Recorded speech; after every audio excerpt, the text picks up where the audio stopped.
He stood in the middle of the ballroom, glass in hand, mocking me for being a failure, while bragging about his self-made empire.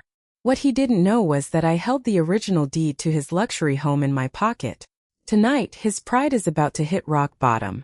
I want you to feel every second of what led to that moment, because if I just tell you the ending, you won't understand why my hands were shaking and steady at the same time, why my heart was pounding in my ears like a drum in an empty hallway, why I had waited so long to finally let the truth walk into a room I'd been excluded from my entire adult life. So let me take you back. Not just to that night, but to the years underneath it, the years that built the pressure inside me like water behind a dam that everyone assumed would never break. I grew up in a house where the walls were thin but the silence was thick. My father, a steel worker, had hands like leather and a voice that rarely rose above a certain register, no matter what was happening around him. He believed in quiet endurance. He believed that a man's worth was measured by what he built with his back turned to the audience, not what he performed with his chest puffed out in front of one. My mother used to say he could survive anything as long as he had his coffee at 5 in the morning, and his family fed by 6 in the evening. That was his definition of success. Not applause. Not headlines. Just steadiness. I have 2 siblings. My older sister Claire, gentle in a way the world often mistakes for weakness, though I've watched her carry burdens that would break most people without ever once complaining.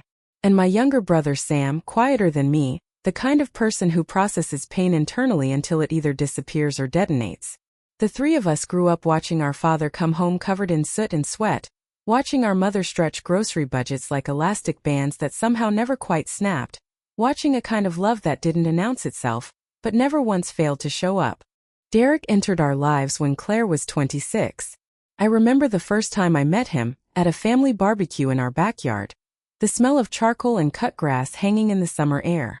He had this presence, the kind that fills a room before his voice even does. Tall, broad-shouldered, a smile that seemed engineered in a laboratory to be likable. He shook my father's hand a little too firmly, complimented my mother's cooking a little too enthusiastically, and within 20 minutes had somehow turned the conversation toward his ambitions, his plans, his vision, his soon-to-be empire. At the time I didn't see anything wrong with it. Confidence isn't a crime. Ambition isn't a red flag. I actually admired him a little, if I'm honest. I was 24 then, still finding my footing in a contracting business I'd started with borrowed tools and a truck that broke down more often than it ran. Watching Derek talk about scaling a company, about 6-figure months, about financial freedom, felt like watching a language I hadn't learned yet. I remember thinking maybe this guy is exactly what our family needs. Someone with vision. Someone who dreams bigger than steel mills and roof repairs. It took years for me to understand that vision without humility is just a nicer word for hunger. And Derek was hungry in a way that never seemed to get full, no matter how much he consumed. The wedding happened 18 months later. It was beautiful, extravagant in a way our family had never experienced before. Derek's business was still young then, still scrappy, but he'd already developed the habit of spending like the money existed before it actually did. I remember standing next to him at the altar as his best man. Yes, he'd asked me, and yes, some small part of me had been genuinely honored, and looking out at 200 faces, thinking that Claire had found someone who was going to take care of her in ways our family never quite had the resources to. I didn't know yet how much taking care of her would come to mean controlling the narrative around her. I didn't know yet that Derek's love language, more than anything else, was ownership dressed up as generosity. The first few years of their marriage looked good from the outside. New apartment, then a bigger apartment, then talk of a house. Derek's business, some kind of consulting operation that I never fully understood the mechanics of, seemed to be thriving. He started posting online. Success quotes layered over photos of himself in expensive suits. Testimonials from clients I'd never heard mentioned in casual conversation. A personal brand being built brick by brick out of confidence and very little substance that I could actually verify. I want to pause here and tell you something important, something that took me years to fully articulate even to myself. There's a specific kind of exhaustion that comes from watching someone build a mythology about themselves in real time, especially when you're one of the few people who actually knows the messier truth underneath it. Every family gathering became a performance. Every conversation became an opportunity for Derek to remind everyone, subtly or not so subtly, of how far he'd come and how far the rest of us apparently hadn't. "Still doing the tool belt thing?" became his signature line to me, delivered with a grin and a clap on the shoulder that always landed a little too hard. He said it so many times over the years that it stopped registering as an insult and started feeling like weather, an unpleasant condition I'd simply learned to dress for. My father noticed it too, though he rarely said much about it directly. Once, after a particularly cutting comment from Derek at a Sunday dinner, I found my father alone in the garage, tightening a bolt on an old lawnmower that didn't need tightening. I asked him if he was okay. He was quiet for a long moment, wiping grease off his hands with a rag that had been white maybe a decade earlier. "Some men build things," he said finally, not looking up from the lawnmower. "Some men build stories about things. You just make sure you know the difference, especially when you're looking in the mirror." I didn't fully understand what he meant back then. I do now. 3 years into Derek and Claire's marriage, the conversations about buying a house started getting serious. Derek talked about it constantly: the neighborhood he wanted, the school district for kids they didn't have yet, the kind of driveway that would make a statement to anyone who pulled up. Claire, for her part, seemed swept along in the current of his enthusiasm, the way she often was. I remember a dinner where Derek laid out his vision for the house like a general presenting a battle plan, and my mother, ever supportive, asked how they planned to afford something so ambitious on top of the business expenses he was always talking about. Derek waved the question away with the ease of someone who had rehearsed the answer many times. "I don't build things small," he said. "I build things big, and the money follows the vision." I remember glancing at my father across the table. He didn't say anything. He just kept eating, slow and steady the way he did everything, but there was something in his eyes, a kind of quiet calculation, that I wouldn't fully understand until years later when I found the document that changed everything. Here's where I need to tell you about my father's money, because it matters more than anything else in this story, and because understanding it is the key that unlocks everything that happened later in that ballroom. My father was not a rich man by any conventional definition, but he was a careful one. Over 4 decades at the steel plant, he had done something most people don't have the discipline to do. He had saved consistently without fail, no matter how tight things got in other areas of our lives. On top of that, in the 1970s, when land in our region was cheap and unfashionable, he'd purchased a small plot on the outskirts of town, more out of stubborn instinct than any real financial strategy. He used to say that land was the one thing nobody could talk you out of once you owned it outright. Decades later, that instinct paid off in ways none of us anticipated. The area developed. The land, once considered practically worthless, became valuable as the town expanded outward. My father never talked about it much. He didn't brag, didn't mention it at dinner parties, not that we ever had dinner parties in the way Derek and Claire eventually would. He just quietly held on to it, along with his savings, along with a life insurance policy he'd set up decades earlier when insurance was still affordable for a man on a factory salary. When he passed away, and I'll get to that part of the story soon, because it changes the entire emotional temperature of everything that follows, we discovered that our quiet, unassuming father had left behind more than any of us expected. Not a fortune in the way Derek talked about fortunes, not enough to buy yachts or private jets, but enough. Enough to matter. Enough to change the trajectory of 3 lives, if handled with the same care he'd handled it with for 40 years. But before he passed, while he was still very much alive, watching his family from the quiet corners of rooms he rarely dominated, he made a decision that none of us fully understood the weight of at the time. Derek and Claire needed help with their down payment. The house they wanted, the dream house with the lagoon-shaped pool and the curved driveway, was slightly out of reach even with Derek's supposedly thriving business. And so my father, quietly, without fanfare, without announcing it to the extended family or posting about it online the way Derek posted about everything, offered to help. But here's the detail that Derek either forgot, or more likely, chose to bury beneath his own mythology in the years that followed. My father did not give that money as a gift. He structured it as a loan. I remember the day I found out about this arrangement, years before the party, years before I understood how significant it would become.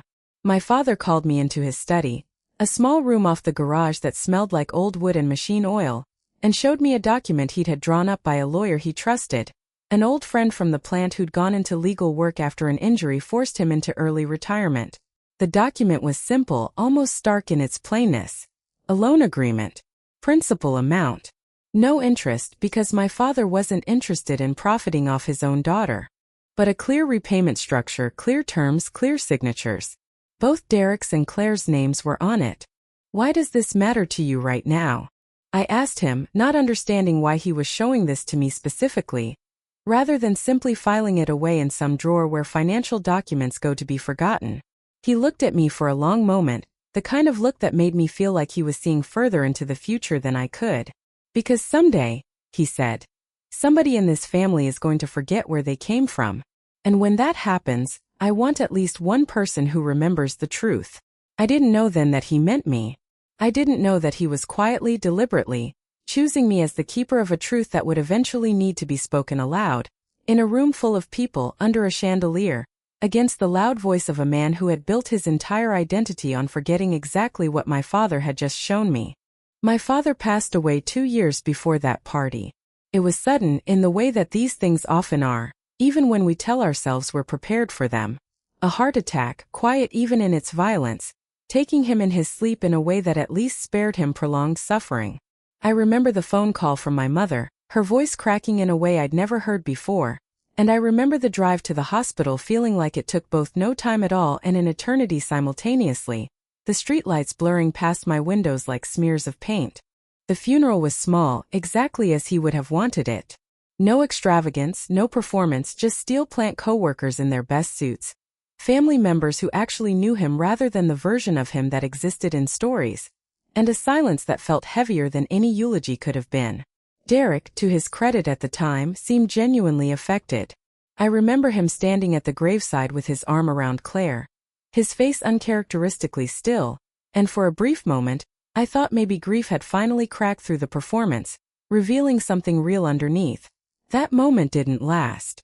6 months after we buried my father, at a memorial dinner meant to honor his life, meant to be a space of remembrance and gratitude, Derek stood up with a glass of wine in his hand and delivered a toast that still echoes in my mind whenever I close my eyes and let myself remember it too vividly.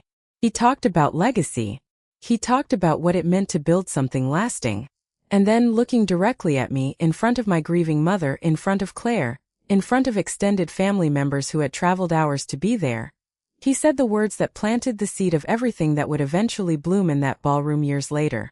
Some of us build, he said, raising his glass with a smile that didn't reach his eyes, and some of us just wait around for inheritance checks. The room laughed. A nervous, uncomfortable laugh, the kind that happens when people sense something is wrong, but don't have the language to name it. Claire looked down at her plate, her cheeks flushing red. My mother's hand found mine under the table, gripping it tightly, though I couldn't tell if it was to comfort me or to stop herself from saying something she'd regret. I said nothing. I want you to understand what that silence cost me. It wasn't weakness. It wasn't acceptance. It was the sound of something shifting deep inside me. A tectonic plate moving so slowly that nobody else in the room could feel the tremor. But I felt it. I felt the exact moment when my grief for my father transformed into something colder, something more purposeful. Because in that moment, sitting at a table meant to honor a man who had spent his entire life building quietly and giving generously without ever asking for recognition, I watched his own son-in-law mock the very idea of inheritance, completely unaware, or perhaps willfully ignorant, that the house he was about to go home to, the empire he was building his entire identity around, existed because of exactly the kind of quiet generosity he was standing there ridiculing. That night, driving home from the memorial dinner, I didn't cry. I didn't rage. I just drove in silence, watching the streetlights again, thinking about my father's study, about the document he'd shown me years before, about the words he'd said. Someday somebody in this family is going to forget where they came from. And when that happens, I want at least one person who remembers the truth. I didn't know yet what I was going to do with that memory. I didn't know yet that it would take me years and a quiet, patient kind of investigation to fully understand the scope of what Derek had built and what it was actually built on. But I knew, with a certainty that settled into my bones that night, that the silence I'd kept at that dinner table was not surrender. It was the beginning of something else entirely. Something was starting inside me that night. Not vengeance, not yet, not in the way people usually mean when they use that word. It was something quieter and more patient than that. It was the decision to start paying attention, really paying attention, to a man who had spent a decade making sure nobody looked too closely at the foundation he was standing on. And once I started asking the kinds of questions that people like Derek never expect from someone they've spent years dismissing, I found things. Things about refinanced loans. Things about a business that wasn't nearly as stable as the online persona suggested. Things about paperwork Claire had signed without fully understanding what she was agreeing to. But that part of the story, the investigation, the slow unraveling of Derek's carefully constructed mythology, the moment I finally found my father's original loan document sitting in a drawer nobody had thought to open, that's a story for the next part of what I'm telling you. Because what I discovered didn't just confirm what I already suspected. It gave me something far more powerful than suspicion. It gave me proof. The months after that memorial dinner passed differently than any months before them. On the surface, nothing changed. I still went to work every morning before the sun fully broke over the horizon, still climbed ladders and hauled lumber and quoted jobs to homeowners who sometimes looked at me the way Derek looked at me, like a man who'd chosen a smaller life out of some failure of ambition rather than a deliberate love for building things with his own two hands. But underneath that surface, something had shifted permanently. I had become a man who was watching. I want to explain what that watching actually looked like because it wasn't dramatic. It wasn't the kind of thing you see in movies, where someone hacks into a computer system in a dark room lit only by a monitor's glow. It was slower than that, quieter, made up of 1,000 small observations that most people would never think to connect. It was noticing the way Derek's tone changed slightly whenever someone asked a specific question about his business. It was noticing that Claire had started wearing a particular kind of tiredness on her face, the kind that doesn't come from lack of sleep but from carrying a weight she couldn't quite name out loud, even to herself. I started with the parts of Derek's life that were public, because that's always where a certain kind of man leaves the most fingerprints. His online presence had grown even more elaborate in the 2 years since my father's death. He'd rebranded his consulting business twice, each time with a slightly more grandiose name, each time with a slightly more polished set of photos, Derek in front of a rented sports car, Derek on a stage giving a talk to an audience that, if you looked closely at the crowd shots, seemed suspiciously smaller than the angle of the photo suggested. Derek holding up a book he'd self-published, the same book he claimed had hit a bestseller list that, when I actually looked into it, turned out to be a paid category ranking that essentially anyone could purchase their way onto with enough strategic bulk buying. None of this alone was damning. Plenty of people inflate their online presence. It's practically an expected feature of modern ambition. What caught my attention wasn't the exaggeration itself, but the specific way Derek used that exaggeration as a weapon in family settings. Because publicly he was building a brand. Privately, at every dinner, every holiday, every casual phone call, he was using that same manufactured success to carve out a hierarchy within our family, with himself permanently at the top and me permanently positioned as the cautionary tale of what happens when you don't dream big enough. I remember a Thanksgiving dinner about a year after the memorial toast, sitting at my mother's table with Sam, Claire, Derek, and a scattering of cousins who'd made the drive-in for the holiday. Derek spent nearly 20 minutes describing a 7-figure quarter his business had supposedly just closed, using phrases like scaling past resistance, and playing a different game than most people even know exists. I watched Sam's jaw tighten slightly. I watched my mother nod along politely, the way she'd learned to do over the years, her actual thoughts hidden somewhere behind a practiced smile. And I watched Claire, who said almost nothing the entire dinner, pushing food around her plate with the kind of distracted motion that told me, even before I had any concrete proof, that something in her life wasn't matching the story her husband was telling everyone else. After dinner, I found myself alone with her in the kitchen, both of us washing dishes because it gave our hands something to do while our minds processed everything that had just been said at the table. I asked her carefully how things were really going. Not the version for the family, the real version. She was quiet for a long moment, scrubbing a plate that was already clean. "It's a lot of pressure," she finally said. "Being married to someone who has to win every room he walks into." I asked her what she meant. "He gets scared," she said, so quietly I almost didn't hear her over the running water. "More than people realize. And when he gets scared, he talks bigger. It's like the bigger the talk, the safer he feels." I didn't push further that night. Claire has always been someone who reveals things slowly, in her own time, and I've learned over the years that pressing her only makes her retreat further into silence. But that conversation planted something in me. A confirmation of what I'd already started to suspect. Derek wasn't just performing success for strangers online. He was performing it as a shield against something he was deeply afraid of, something he couldn't afford for anyone, especially not his own family, to see clearly. It was around this time that I reconnected with an old friend from high school, a man named Marcus who had gone into title and property research after a decade in real estate law. We'd stayed loosely in touch over the years, the kind of friendship that survives mostly on birthday messages and the occasional beer when schedules aligned. I ran into him at a hardware store of all places, both of us reaching for the same brand of exterior caulking, and after the usual small talk, I found myself asking him a question I hadn't fully planned to ask. I asked him hypothetically how someone might go about understanding the full financial history of a property. Not to pry into anything illegal, I told him, just curious about how these things work. He laughed and said most of it was actually public record, more accessible than people assumed, especially with mortgages, liens, and refinancing history. He offered casually to help me look something up if I ever wanted to understand the process better. I didn't take him up on it immediately. I sat with the offer for weeks, turning it over in my mind, wrestling with something that felt uncomfortably close to betrayal, even though every rational part of me knew I wasn't the one who had betrayed anyone in this story. It was Claire's marriage. It was my father's memory. Did I really have the right to go digging into it? But then I thought about my father's study, the smell of old wood and machine oil, the document he'd shown me with such deliberate purpose. Someday somebody in this family is going to forget where they came from. And when that happens, I want at least one person who remembers the truth. He hadn't shown me that document by accident. He'd shown it to me because he trusted me to be the person who would eventually need to act on it. That thought settled something in me, and a few weeks later I called Marcus and asked if his offer was still on the table.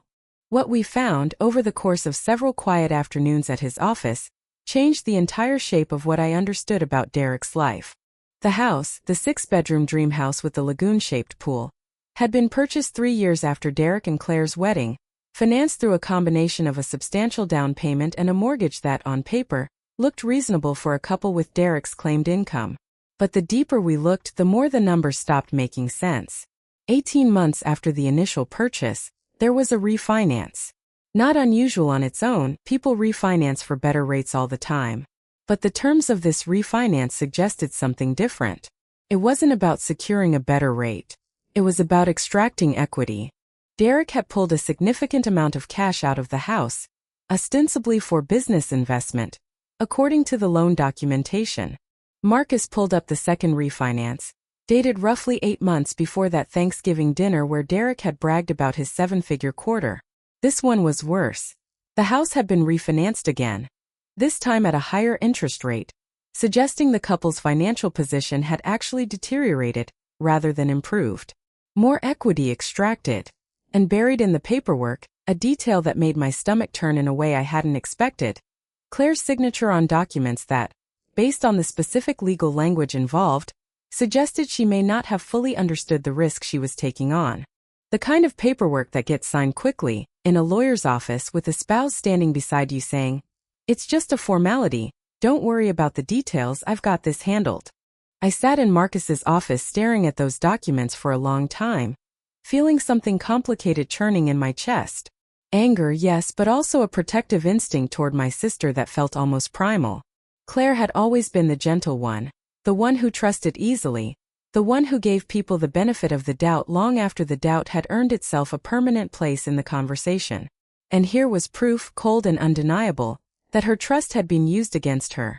Not in some dramatic cinematic way, but in the quiet bureaucratic way that so much real harm actually happens. Through paperwork. Through signatures. Through a husband who framed control as protection. "There's something else," Marcus said, pulling up a third document, this one more recent, dated only about 4 months before our conversation. It was a notice of default, followed by a subsequent resolution, meaning Derek had actually fallen behind on payments, and the situation had only been salvaged through some kind of emergency negotiation with the lender. I remember asking Marcus, my voice quieter than I intended, whether this meant they were at risk of losing the house. "Not immediately," he said carefully, "but this is the kind of pattern that usually means someone's juggling more debt than their income can actually support. If his business isn't performing the way he's claiming, And he keeps pulling equity out of this house to cover the gap. Eventually the math stops working. It's not a question of if. It's a question of when. I left Marcus's office that day with a folder of documents that felt heavier in my hands than their actual weight should have allowed.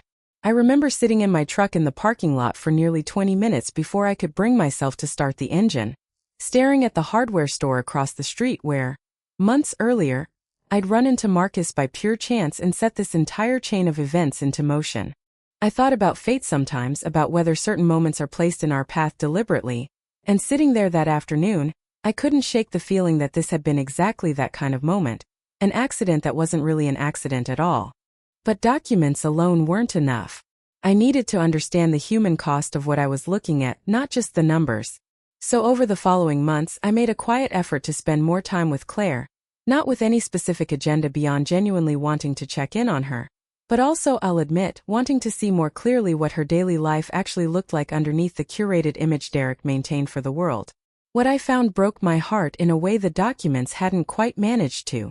Claire had stopped working 2 years into the marriage at Derek's suggestion, framed of course as generosity, as him wanting to take care of her, so she wouldn't have to stress about a job while he built the empire. But without her own income, without her own financial independence, she'd become entirely dependent on Derek's version of events. She didn't have direct access to their full financial picture.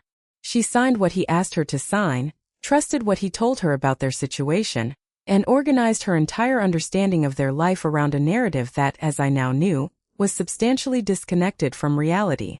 I remember one afternoon visiting her at the house, that house, the one with the lagoon pool that had started this entire chain of investigation, and noticing small details I hadn't paid attention to before. A stack of mail on the kitchen counter that Claire moved slightly when I glanced at it, a little too quickly, a little too deliberately. A conversation that got interrupted when Derek came home early and Claire's entire posture changed, her voice brightening in a way that felt performed rather than natural, the way you might brighten your voice for a difficult boss rather than a partner you're supposed to feel safe with. I didn't confront her that day. I wasn't ready yet, and more importantly, I didn't think she was ready to hear what I knew. There's a particular kind of cruelty in forcing someone to confront the truth about their own life before they've had the chance to arrive at it themselves. I'd seen enough by then to know the full shape of what was happening, but Claire was still living inside the story Derek had built around her, and pulling that story down too abruptly without care risked doing more damage than the truth itself was meant to repair. So instead I waited. I watched.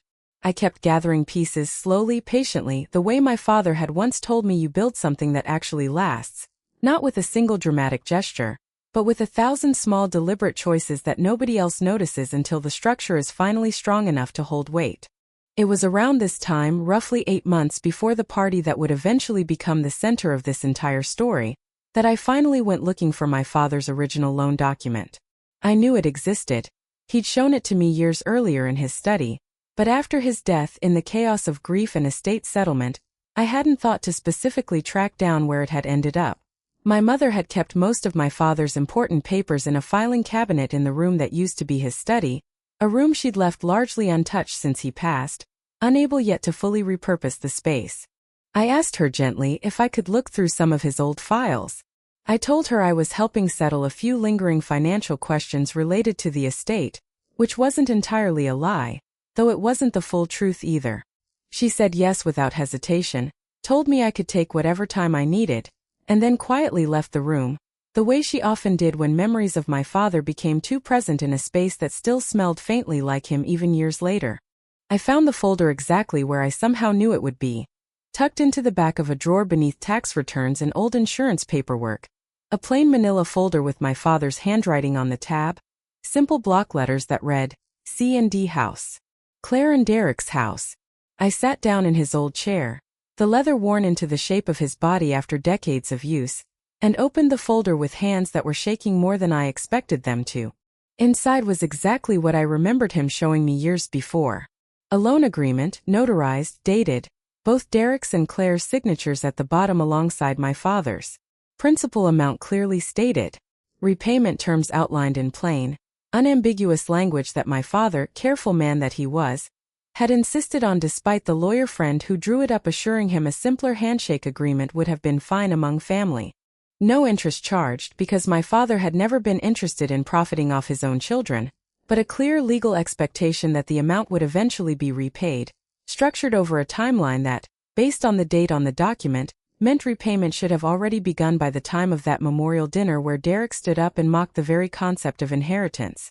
I sat in that chair for a long time, the folder open in my lap, feeling the full weight of what I now held.